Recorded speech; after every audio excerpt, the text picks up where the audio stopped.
30 September 1983 रोजी पहाटे 4च्या सुमारास 6.2 रिश्टर एवढ्या तीव्रतेची भूकंपाची हादरे लातूर आणि धाराशिव जिल्ह्याला बसतात.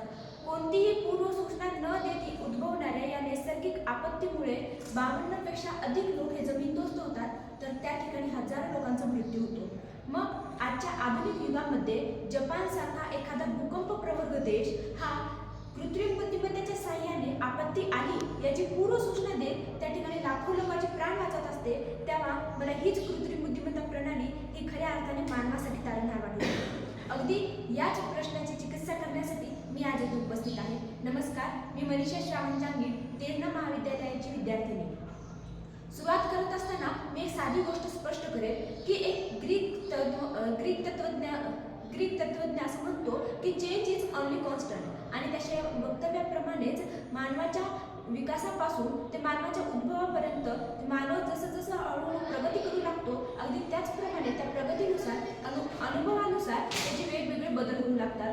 आणि ज्या आजपासून 30 वर्षापूर्वी जेव्हा कॉम्प्युटरचा उगम झाला, त्यावेळी हा कॉम्प्युटर आपले रोजगार खाईल आणि आपल्याला बेरोजगार करेल असं पसरलेली जी गैरसमज निर्माण झालेल्या वेगवेगळ्या कॉम्प्युटरच्या व्यवसायानंतर हळूहळू कमी झाली. अगदी त्याचप्रमाणे स्थित्यंतराच्या आणखी एका महत्त्वाच्या टप्प्यावर आपण जात असताना ही कृत्रिम बुद्धिमत्ता प्रणाली ही आपला रोजगार खाईल, आपल्याला बेरोजगार करेल आणि एका जागेवर बसून ठेवील असा माझा प्रतिस्पर्धेचा मुद्दा मला या ठिकाणी निरर्थक वाटतो.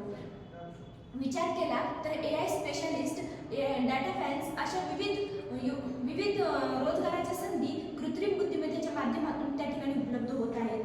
त्यापुढे जाऊन म्हटलं तर WHOच्या 2022च्या अहवालानुसार असं दिसून आलं की जगभरात 1 करोडपेक्षा जास्त लोक हे कॅन्सरग्रस्त आहेत. मात्र भारतामध्येच 9,22,000 लोक हे कॅन्सरच्या मृत्यूचा आकडा ठरतो.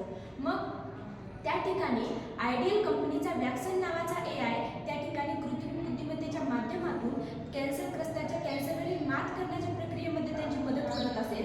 त्याचबरोबर वॅक्सन नावाचा AI हा आपला जेनेटिक अभ्यास करून त्या ठिकाणी जर कॅन्सरवरील धोक्याचा संभाव्य उपचार जर आपल्याला सांगत असेल, तर खऱ्या अर्थाने मानवाच्या उपचारामध्ये त्यांच्या जीवनामध्ये ही कृत्रिम बुद्धिमत्ता ही खऱ्या अर्थाने मला तारणहार वाटू लागते.